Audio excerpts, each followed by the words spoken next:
Minister of Agriculture, Director General, Ministry of Agriculture, Mr. Ramraj, General Manager, MMA, Mr. Ramjit, Vice Chairman, MMA, Mr. Rafidin. Also, in our presence, we have Head of Departments, NARI, GLDA, etc. Ladies and gentlemen, farmers, a pleasant good afternoon to you.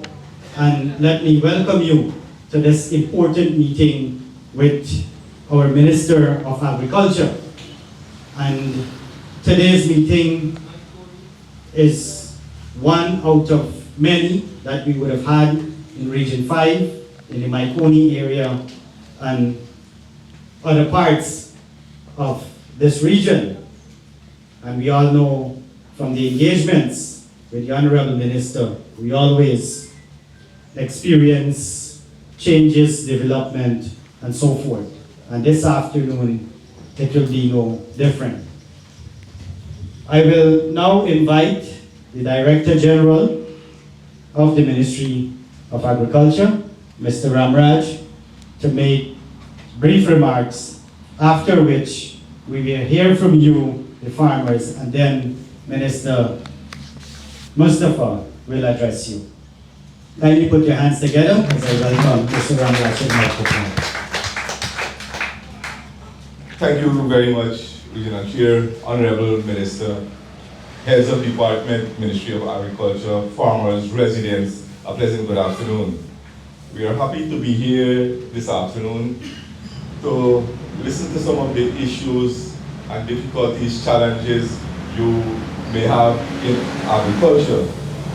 But before listening to you, just a little idea as to what is happening. And some of you all may have, who have been following what is happening in agriculture, will observe the kind of transformation that you have seen for the past couple of years. And this is evident by only this morning, where the Minister and the President, with the team, all of us, was at Bonasika, and that's in the Essequibo River, and addressing farmers and what has happened in Bonasika 3 years, 4 years ago, compared to what is happening today. And you would be surprised at the kind of transformation that is happening, especially in agriculture. More recently, for the past couple of days, as a matter of fact, where the President and team visited Region 7, many villages and areas in Region 7, Batavia, Carao, several areas here. The Minister and the President was at Crowell Creek, again Saturday at Skeldon, and several other areas, talking about agriculture and the transformation and what more can be done to assist agriculture. So, holistically, any aspect, any areas we talk about agriculture has seen tremendous development. Today's meeting is the kind of engagement with farmers, listening to you, listening of the challenges that you have, and collectively how we address agriculture, ideas that come out and how we can move agriculture forward. So we have seen tremendous development. We have seen transformation. I keep using the word transformation because what we are doing now, especially in the new areas, whether it's the Vanami streams, whether it's cultivating onion, moving to large scale onion, whether producing 20 million pounds of cassava, whether you name it, whether moving varieties from cassava from 15 tons to 20 to 30 tons per hectare, you name it, and we are pursuing it. Whether having agro-processing facilities, whether moving into beans, whatever it is, agriculture is on the move, is on the move. And this is led by no other than our Honorable Minister, who night and day have all of us, the entire team of the ministry, working to enhance that. I know I won't go into the details, Minister will address all the details, but just that you know we want to form partnership wherever we go. Next, as a matter of fact, in the next few days, His Excellency, the President and Minister will be leading teams again, this time in the Demerara River. So this morning we are at Bonasika, we are here, we are going to another meeting again, and then Thursday again, we will be out in the fields continuing with the drive for agriculture. So with those few words, let me thank you for being here, and we will listen to your issue again so that we can continue to have this partnership in developing agriculture in our country. Thank you very much. Good day, everybody. Flavio Farina. Rice farmers, but right now we sowing rice, and it's salt in the all the system. All the trench is salt water, and they're not going anywhere. Number two, even so the salt water go away, we need all the outlets them to have a coker. So when the sweet water come, it could be in the system. There is nothing to keep the sweet water. And there's the problem right now. We are in Norneva, one of our concerns is that we would like to have a personal bridge over the canal in Norneva, a bridge, so that we could get access over the canal. Which canal? The Benelli Canal. And also we want to raise this issue. It's something that bothers us. This trench spraying. We here are some tough farmers, but this it's causing terrible damages to our crops. When you spray this trench, and this water will destroy, it damages plenty. And we will want you to look into that for us. And cash crop. Since this spray the trench and so forth, we get in problem, tremendous problem.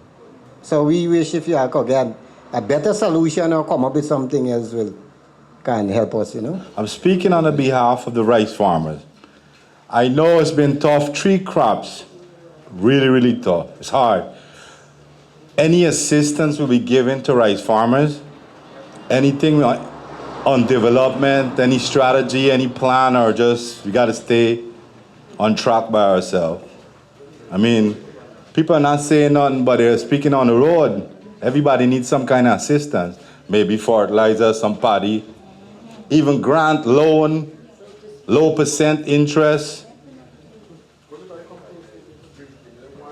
Because everybody is suffering on cash to farm. So maybe if the government will relate some kind of system for rice farmer to get some kind of low interest loan or something like that would be good for development. Because right now everybody's speaking on development, but the government is not putting out anything to really develop. You're on your alone. You're fighting this alone with rice farmers. Maybe if something like that could happen, it would be better. Because if we're planting 100 acres, you go to the mill, they will give you money for 50 acres. If the government would assist, even small interest loan would help in development. Even if you got to put the lease paper down or same asset, we got to go and give the rice millers at the bank with 16% interest. It'd be better if the government could help out in some kind of way like that. Well, I'm speaking for the rice farmer.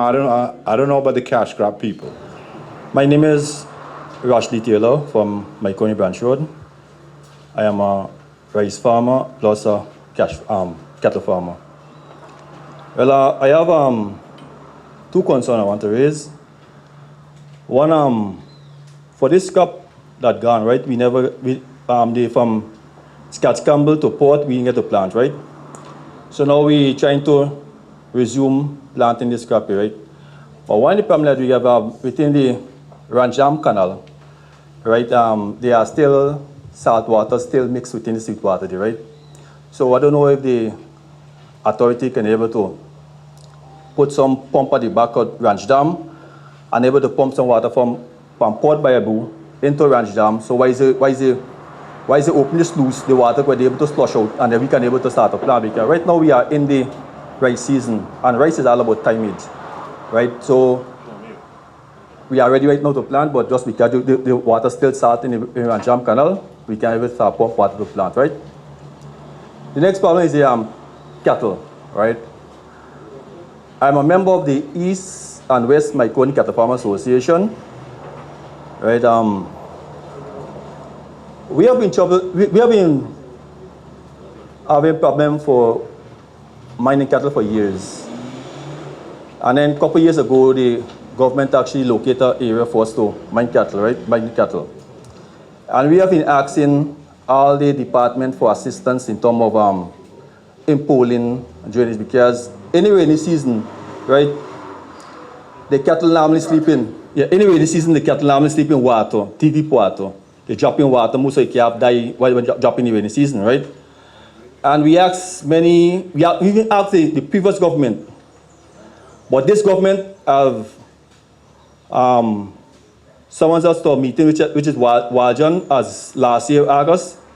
Summoned the executive to a meeting at MMA, right? And Waljan told us at the meeting at MMA, with MMA chairman, manager, and whatever, told us that there was some money allocated for develop some cattle savanna, and our savanna was located as one of it, right?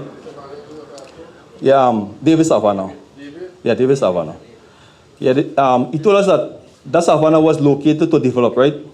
And there are sums of money which passed in Parliament to develop the savanna, right?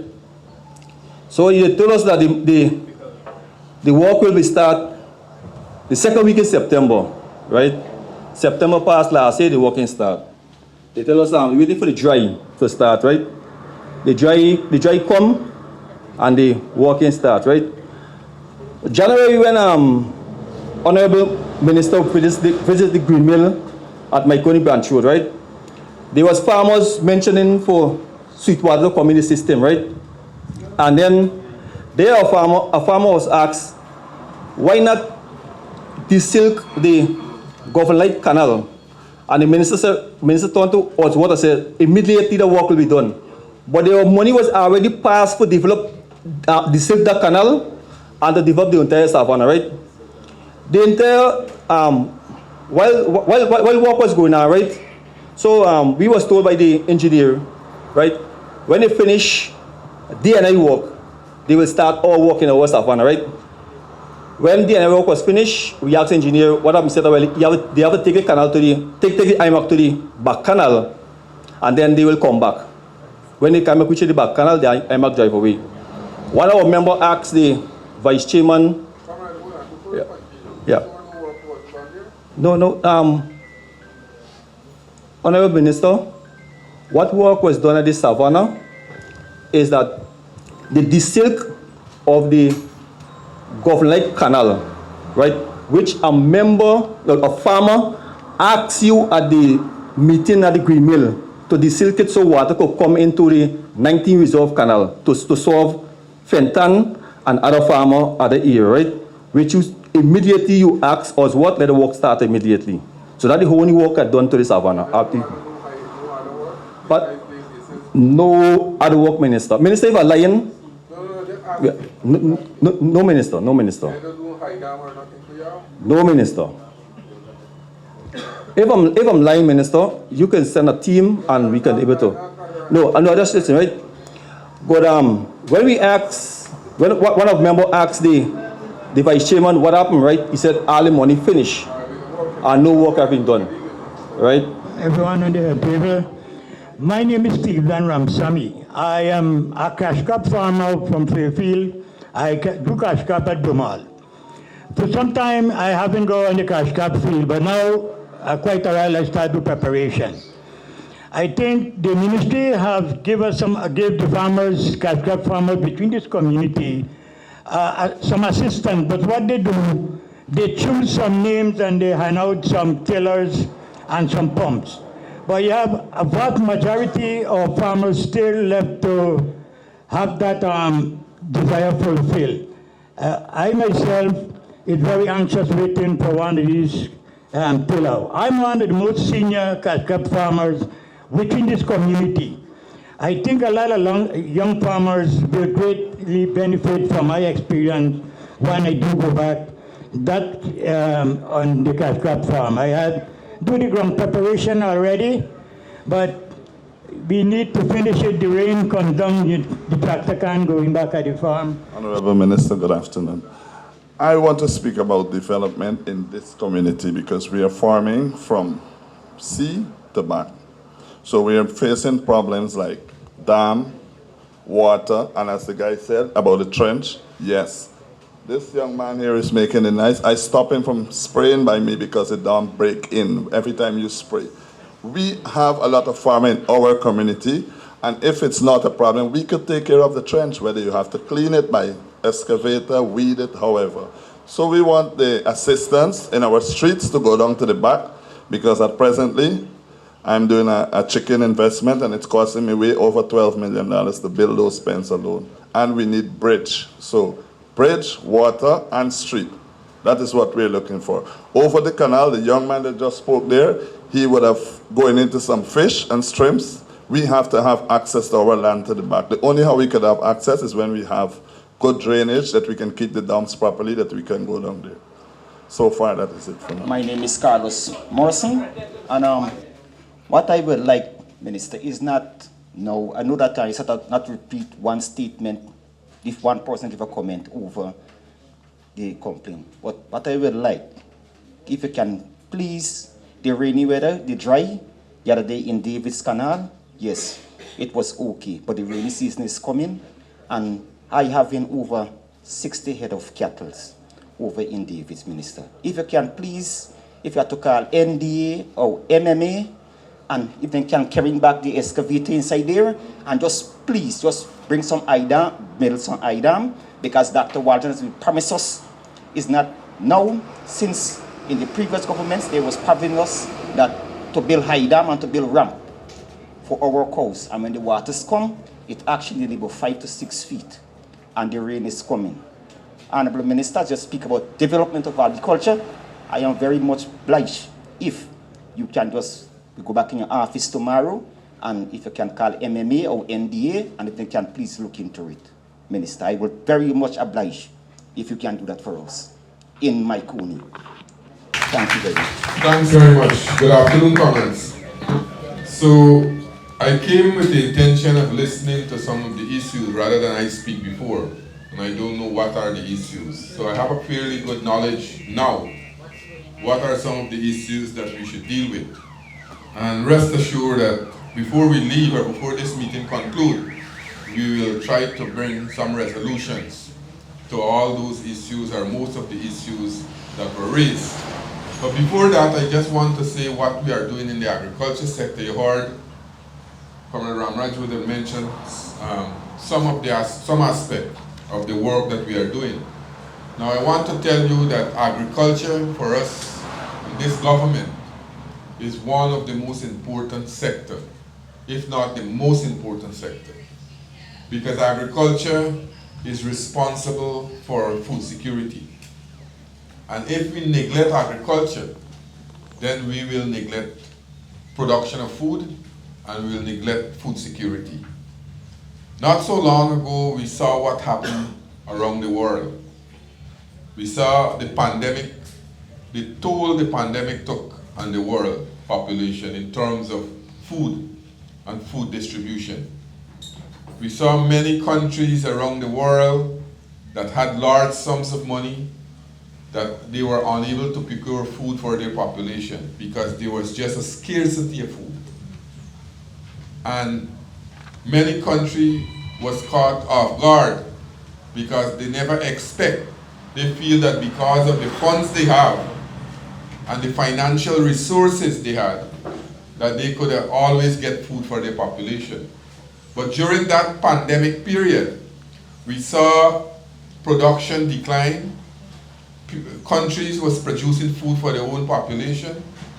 As a result of that, many countries around the world had to scale down on their importation of food. And that is why we as a country must never be caught in that situation. We recognize the importance of this sector. That is why from every single year, or over the last 4 years, we have seen every year increased budgetary allocation to this sector. And I can give you, because in 2015, the last year of our government, the PPP civic government in office, the expenditure or the budgetary allocation in this sector, the agriculture sector, was $18.5 billion. And in 2020, when we got back into government, it was 13.5. So instead of increasing it, they decreased the agriculture budget.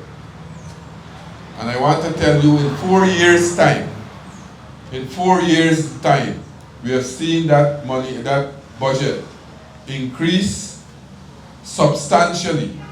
So much so that this year, we have approximately $92 billion in agriculture.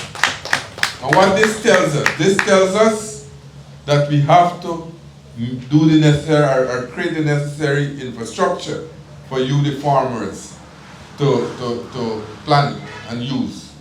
Now, we heard a number of issues that were raised. For example, rice farmers need help. Over the last 3 crops, over the last 3 years, we were able to give to rice farmers in this country fertilizer. Up to last year, we have 5,019 rice farmers in this country. Last year, late last year, the president told me that we have a budget and we will purchase fertilizer. And every single farmers, I want to repeat it, every single farmers, 5,019 farmers, that is who I'm quoting? Yes, 5,019 farmers. We took that into consideration when we do the purchasing of the fertilizer. So those farmers that didn't receive fertilizer will have to receive their fertilizer. Simple as that. And the GRDB is here.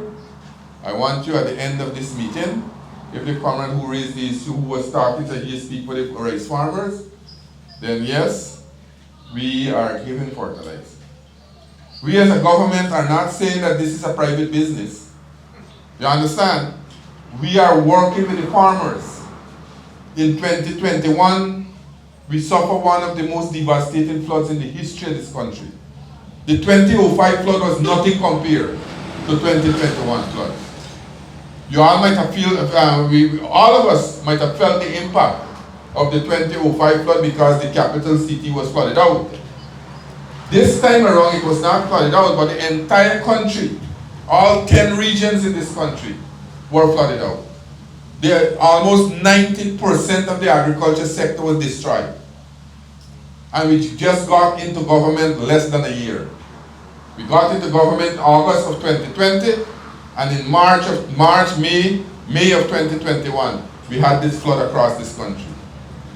And the entire agriculture sector was almost destroyed. What we did, we didn't raise our hand in the air and say we can't help. That is the act of nature, the act of God. We went and we tried as much as possible, and we find funds. We made $7.8 billion available to the various sectors of this country. All the sectors in the agriculture sector. Rice farmers, cash crop farmers, livestock farmers. Every single sector, some form of help was given. And monetary help too, not only help in kind, we give cash so that the farmers can go back to the land. Why we did that? We did that because we recognize if we don't help the farmers, the country will suffer. And we are doing that every single year. We are trying our utmost. You might not get all the things that you want in your community, but rest assured we can work together. And this thing not call for any antagonistic approach or any quarreling. We have to sit down, analyze the problem, and fix it. You all agree with me? That's the way we have to work. So if you have 10 canals in this area now and never in the surrounding areas, first of all, we can't do 10 canals in all one time. We have to prioritize the canal. How many canals will do? How many canals and which are the most important canals? The comrades raised the issue of livestock, cattle. We have to ensure that when the flood comes, we make some arrangement and develop the area so that the farmers, the cattle farmers wouldn't suffer, the cattle wouldn't suffer. Make these berms around, and I asked Dr. Waldron and he will work with you all. Now, contractor, what we are doing as a government, we are trying to ensure that we engage the stakeholders. Now, many of the contractors who are contracted to do the canals are also beneficiaries. They're either cash crop farmers, livestock farmers, or rice farmers. In the contract, it is stipulated that no spraying must be done. No spraying must be done. But they have to clean the canal, they have to clean it some feet from the berms, come back right onto the parapet inside, and clear out all the vegetation from the canal. So I don't know, I asked the management of MMA to ensure that that is happening. Because when you spray the canal, the chemical gets into contact with the water, you are not only killing the cash crop, you're killing the fish in the canal too. All the ecosystem you destroy. So we can't spray these canals, and I don't know if MMA tolerate this thing all the time. Whosoever spray canal now, I will instruct the manager here in front of everybody that those contracts must be terminated and given to new people. We must not ensure that we spray these canals. Now, comrades, what we are also doing, we have to change the way we do things.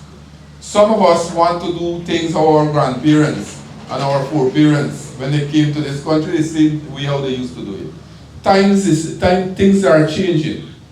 Things are changing, and we have to change with it.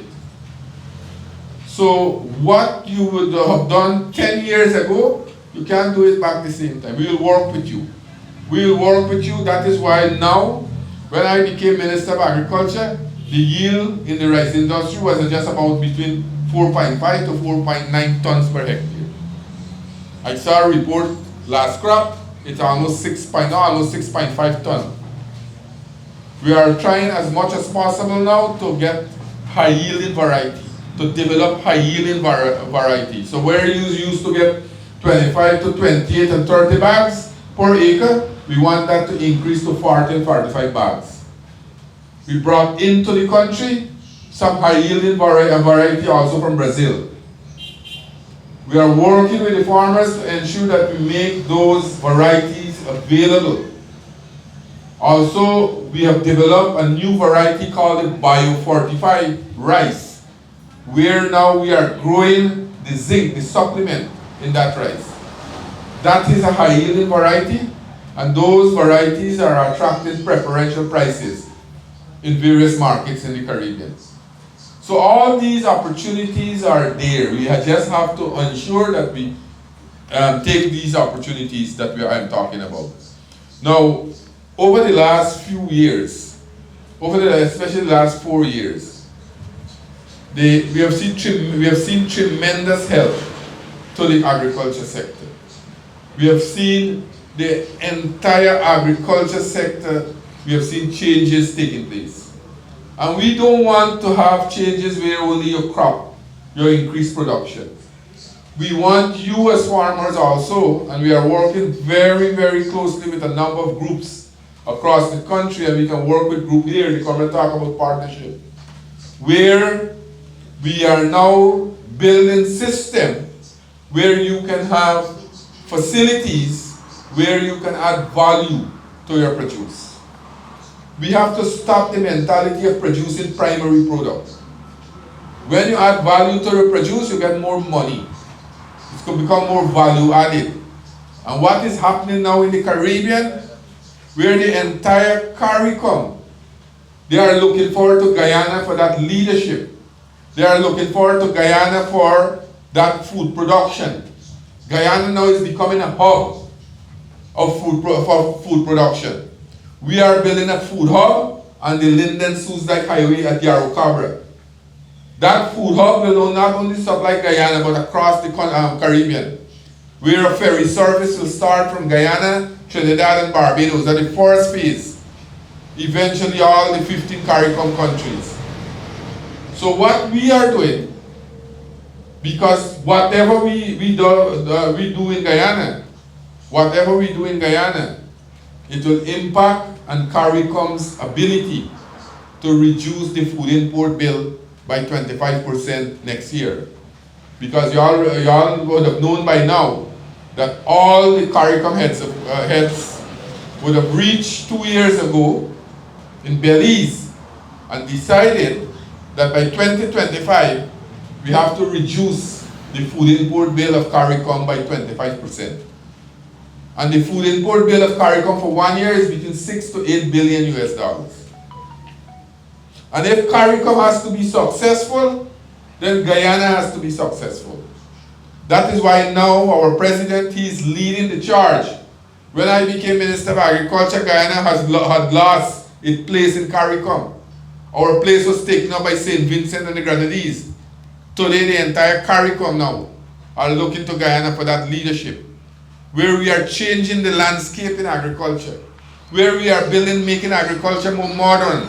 We are bringing innovation into agriculture. We are doing climate smart agriculture.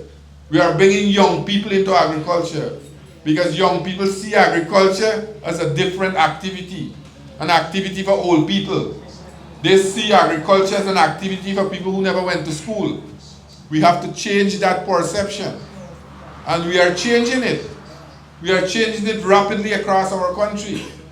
We recently, 2 years ago, the president formed a company, and he made the young people shareholders for that company. And today, that company is producing high-value crop. They have over 400 young people in that company. And every year when they make profit, the profit is being shared out as dividend to the young people. More and more young people are coming in. In 2021, we imported $2.6 billion in those high-value crops. Things like broccoli, cauliflower, carrots, bell pepper, lettuce, you name it. Now we are producing those things. And we have markets right here in Guyana. The traditional crops that our foreparents came with from India and Africa, we are now expanding in those crops. Things like rice, sugarcane, fruits and vegetables. We are expanding. We are making the necessary infrastructure available so that we can have better yield, better production. But at the same time, we are now going to new crops. Crops that cause us a lot of money. Things like corn and soya. The corn and soya every year we import almost 60 million US dollars for the livestock industry. Today, as I'm speaking now, by the end of this year, we have 10,000 acres of corn and soya, especially soya, in the Takama Savannah. By next year, we'll be self-sufficient in producing all our needs. We already built a silo there. We will be expanding that this year to 18,000 tons. We are now building a conveyor system from the silo to the ship in the Borbis River. The whole Takama Savannah there, we have a number of investors. So we can't see things in a tunnel. When I mean a tunnel, only see one thing, that we plant rice alone. And we must only focus on rice. we have to diversify. We want to increase rice production, and we have been doing that over the years. But that doesn't mean you only must plant rice. We are now, look, we're talking about this comrade talk about cattle. Some other comrade talk about cattle. The comrade there. We want to increase and improve our breed of cattle in this country. That is why last year we bought 73 breeding bulls from Texas. And we give to a number of farmers across the country so that they can increase and improve their breed that they have. We are now doing up our artificial insemination program, where GLDA, we are procuring the semen overseas, and we are doing the artificial insemination here. And many farmers, this area here in number 10, I gave a breeding bull to the farmers there. And any farmer, if you could farm yourself into group, if you can farm yourself into a group of set of farmers, I can give you a breeding bull that we brought in so that your stock and your breed can improve. Right here in this community, I'm giving you that, I can do that. Also, what we are doing, we started a new program called embryo transplant. You know what is embryo transplant? We have a company from Brazil that we have contracted. They are now working with us, doing embryo transplant at the Takama area, the Ibini, our Ibini cattle ranch. And we have 300 animals this year that they will develop them and ensure that they become pregnant. High breed animals. 300 of them. And those are sure pregnancy we're talking about. So all those areas we can work with you. You have to know what we are doing for the Ministry of Agriculture. And every Sunday afternoon, if you see Agriculture in Focus, you'll see a number of programs there. Our extension officers, we are having them working together, GLDA, NARI, GRDB, the MMA area, so that they can now disseminate this information.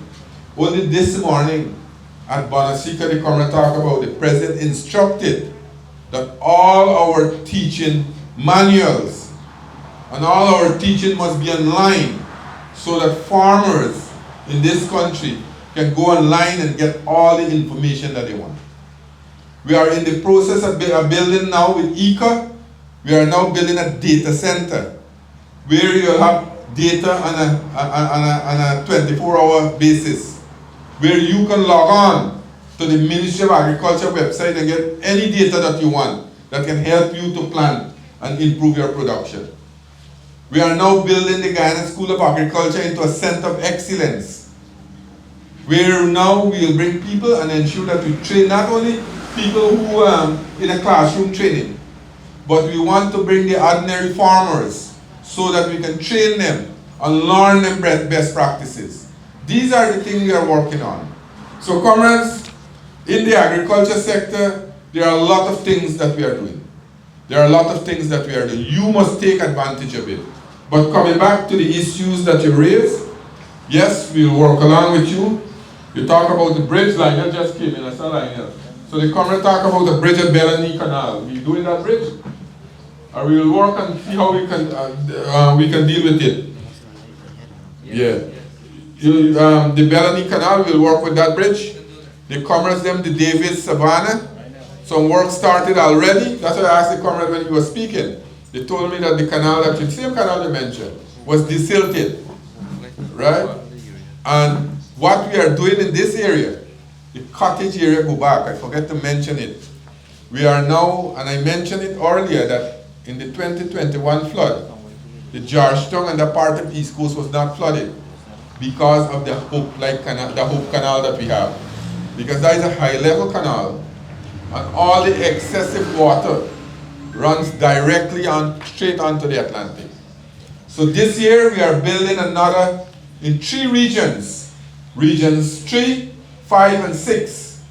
We are building these Hope Light canals. Y'all remember when the Hope Light Canal was built? Y'all remember the story? President Jack Day was in office. And they said that it's a waste of time, waste of money. They used to call it Jack Day White Elephant. So the same Jack Day White Elephant saved us. So we're building another set of canal, and this area here, Cottage and this area will have another 3 or 4 canals, high-level canals, where the water from the backlands would not put pressure on the housing and cultivation area, but run directly through the high-level canal to the Atlantic. And what we call it high-level canal because it can drain 24 hours. Not because when the tide up it can't drain, it will drain also when the tide up. Because that is why we call it a high-level canal. So your area is slated for those canals.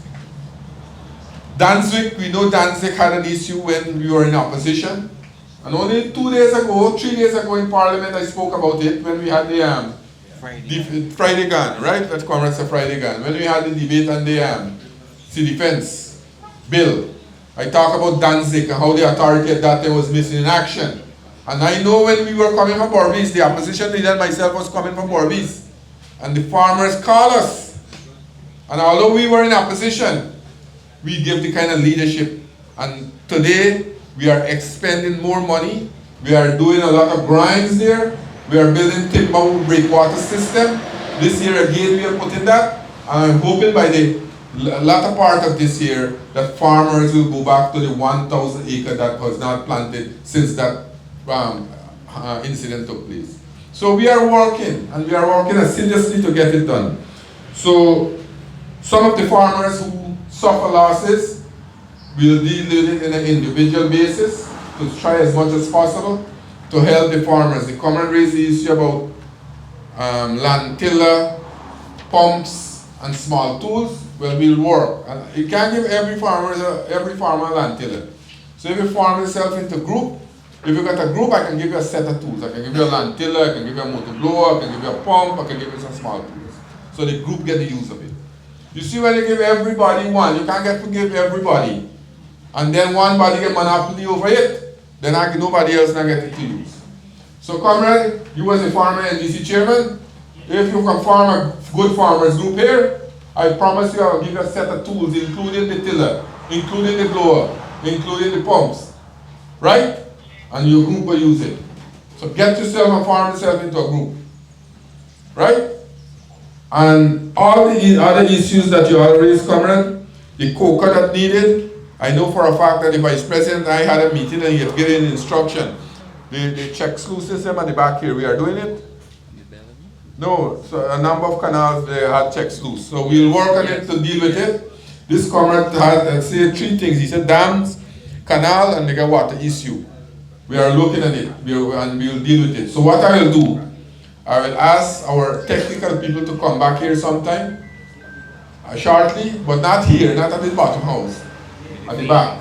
And we will visit some of the area, but immediately we could prioritize some of the work that you all raised, and we'll start to execute some of the work.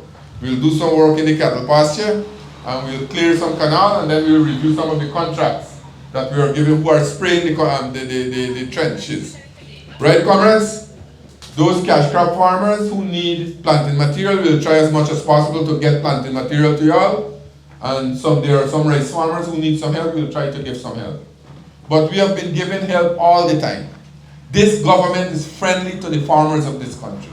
We see agriculture as a main activity. We see agriculture that we want to develop agriculture. We want to move agriculture to a different level where we can be food secure.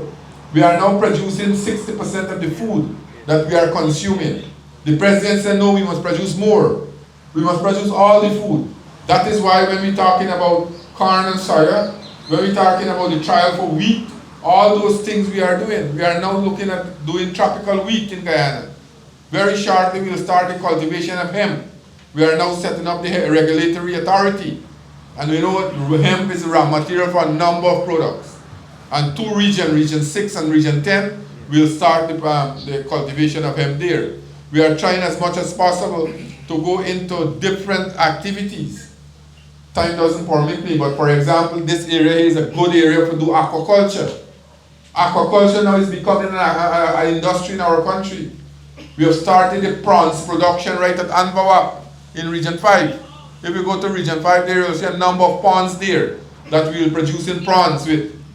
We have the farmers them on the quarantine. The black shrimp, you know the black shrimp, the brackish swamp shrimp. We call it the brackish water shrimp. We have moved production from 10,000 kilogram monthly to 120,000 kilogram already in that area. So we can work with you. If you have land, we can work with you, we can help you, and we can develop the area and develop an aquaculture industry. You have white land at the back there. And salt water don't affect that. We need the salt to make the water brackish. And we can work with you. Let us do a program here. I asked Comrade, the Comrade was doing a survey because we want to expand the program that we are doing in Region 6. We already had a number of area earmarked in Region 5 to start the brackish water shrimp program. We'll be purchasing 2 machines shortly, and those machines I will assign to Region 5 so that we can start the brackish water shrimp in here. So if you have land, tell us, and we'll work with you. 1 bucket of those shrimp is selling about $25,000. And when you and it's a 12-week crop. Let me just show you the economics. I understand. I just tell you how to stop plant rice, right? Continue plant rice because we need rice. But this is a 12-week crop. You're taking the water from the sea. The larvae, you call it small baby shrimp, you call it larvae, come in with that water. When it come in, you chop it, you make the water brackish with the fresh water, and you leave them there for 12 weeks. In 12 weeks time, you get big shrimp like this, without feeding it and so. And then 12 weeks when you release the water, make the water low, you got a couple of hundred of buckets of shrimp, $25,000 for 1 bucket. Say you get 500 buckets. See how much money you make in 12 weeks. I just showing the economics. Now we are building a feed mill, and we are building a hatchery facility where we will produce our own feed by October, November. Maximum by the end of this year, we will get our own feed, and we will be producing our own porous larvae. That is small baby shrimp. That is the prawns that we're talking about. We have already started the cage culture in different areas around the country, especially in the indigenous community, the hinterland community. And those are very successful. So, comrade, don't look at agriculture in a tunnel that only you see rice and you see fruits and vegetables. We got to expand this thing. And agriculture is not only rice farming and fruits and vegetable farming. We have to develop agriculture. Right now we are building an abattoir in Region 5, Anvoa. One of the most state-of-the-art abattoir for cattle slaughtering in Region 5. Region 5, the Anvoa area, is becoming a hub of activity for a number of facilities. We already rolled out the black belly sheep program that the president launched at Anvoa in Region 5 a year ago. A number of farmers already benefit. I don't know if anybody from this area, Dr. Warren, but we have to work with farmers here. We will work with you, and we will roll out the program so that you can also get. We have a program where we want to develop this and make it to replace the New Zealand lamb and the Australian lamb coming to this part of the world. Make it a Caribbean brand coming out of Guyana with partnership from Barbados and Guyana. So all these things we are doing. If you look in the swine industry now, I know GLDF been working very hard with the farmers in the swine industry, and we have seen improved production in swine in this country. So in all the areas we are working. We have started now with the black giant bird. You know these black giant chicks. We are working with various communities across the countries. Hundreds of thousands of black giant birds we have distributed across the country. Likewise, we can do it in this community. We can give some residents some, so that you can also get your own eggs. So, comrade, I know I've been going on for some time, but let me summarize. All the issues raised, we have made note of it. We'll look at it and do some work immediately. The 2 cattle person there, we'll speak to Dr. Waldron when we conclude here, and I assure you we'll do some work at that savannah.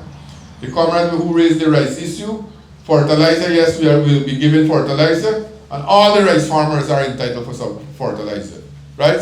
You have Mr. Ragnat here from GRDB, he'll speak to you who they didn't receive. Then you got some farmers who suffer some losses. We'll work with them to see how we can help them with some seed paddy, right? Cash crop farmers who need planting material, you have the CEO Nari here. Jack Narayan is here, we'll talk to him, and we'll work with you to help you to get planting material. So in every area, we can try as much as possible to extend some help to you. That is the purpose of our government, to bring betterment to the lives of Guyanese and work along with every single sector, especially you who are in the productive sector, to improve your life and ensure that we cooperate and we form that partnership to move this sector forward. So comrades, this afternoon is not the end of it. I know for a fact that many of you who are here would not want to come out here and speak openly, but at the end of the meeting you could contact any of the officers. We'll try as much as possible to extend some form of help to you. You all agree with me? Thank you very much. Thank you very much, Honorable Minister. And you will agree with me that the Minister has given you a comprehensive outlook of what the Ministry of Agriculture is doing for the farmers of our country, and Region 5 is not left out. We want to thank you for coming out here this afternoon, and I want to assure you that our Minister is a proactive Minister, very committed, very dedicated, hard-working. Only yesterday we spoke about this meeting here at Now and Ever. And I want to thank your NEC Chairman, Mr. Balkaran, who insisted that the Honorable Minister should come to this community.